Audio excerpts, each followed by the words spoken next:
Hi guys, Nora Cook from Canine Pharmaceuticals. And are you curious as to whether feeding a raw food diet actually improves the health of your dog? Then join me for this week's Thursday's Thought. So this paper was published in 2021 and they were comparing clinical health markers in dogs fed a raw meat-based diet versus a commercial extruded kibble diet. Now, what I find really amusing is that in the introduction here, they're saying several non-traditional feeding methodologies, including raw meat-based diets, are believed by many owners to be superior to traditional extruded commercial dog foods. So when did a species-appropriate raw food diet become non-traditional and extruded kibble become the traditional diet of our dogs? Kibble has only been around for the last 100 years. So it's like saying that just because we eat an ultra-processed diet ourselves, that suddenly, diets such as the Mediterranean diet, for example, are now non-traditional and ultra-processed food is our traditional diet. Just crazy how much we've been brainwashed by the marketing companies, the big pet food companies, to accept that dry kibble is the only diet that we should be feeding our dogs. So they looked at external markers of health, dental health, ear health, and skin health. And then they also looked at blood markers and urine analysis as well. So they acknowledge in this paper that, the type, the duration, the temperature that food's processed at can absolutely impact the nutrient composition and the digestibility of that food. And they say raw food diets are generally associated with higher digestibility than kibble. They also talk about the fact that commercial kibble generates the production of advanced glycation end products, which we know are detrimental to health. And they even say here, ages can contribute to the development of several important chronic and age-associated diseases in humans and dogs, such as diabetes, heart disease, cancer, neurodegeneration.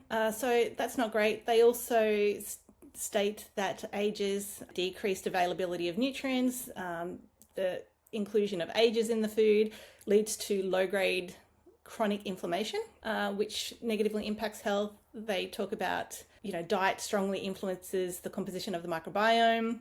So in that sense, a raw food diet, is likely to be beneficial as well. But let's look at what they actually found. I should say, so there was 27 dogs fed kibble and 28 dogs fed a raw diet. So with the physical markers of health, they assess them separately, so skin health, dental health, and ear health. But then they also combine those together to give like a composite clinical health score. So they found that dogs fed the raw food diet had significantly improved skin, ear, and dental health, which they said is in agreement with a lot of other publications that have looked at that. They also found that for the blood markers, for both groups, all the results were within the reference range for each blood marker, but they did find differences between the two groups. So for example, serum ALP was 50% greater in dogs fed kibble versus the raw fed dogs. Now, when you're looking at total serum ALP, it can come from the liver, it can come from the bone, it can come from corticosteroid ALP. So they acknowledged that none of the dogs in the trial had received corticosteroids, so that wouldn't be due to it. They found that there was no difference in the bone-specific ALP, which made them conclude that the increased ALP had to be coming from the liver. And so liver enzymes increase when there's damage to the liver cells, and the enzymes sort of leak out into the serum. So they're saying here, induction of hepatocyte activity is associated with increases in ALP. This could be a response to the nutrient modifications secondary to processing or due to the ingredients, the ages in the dry kibble. So they're saying ages, a known consequence of dog food processing, have been implicated in liver injury, and in human nutrition, it's well accepted that processed food consumption is associated with both low-grade chronic inflammation and oxidative stress, both of which are known to induce hepatotoxicity or liver toxicity and increase ALP activity. So that's just, crazy. I mean, great for the raw-fed dogs, not great for the kibble dogs, that the kibble is actually damaging their liver. They found that globulin and total protein concentrations were lower and the albumin to globulin ratio was higher in the raw-fed dogs, and this suggests that there's actually a decrease in inflammation with that diet. So there you go, another study highlighting that feeding a species-appropriate raw food diet improves health markers in our dogs, and conversely, feeding a standard commercial kibble-based diet is detrimental to the health of our dogs.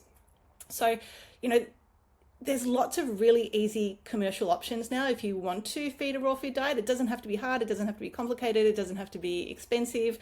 My go-to for our dogs is the Big Dog raw patties. They're so easy to feed.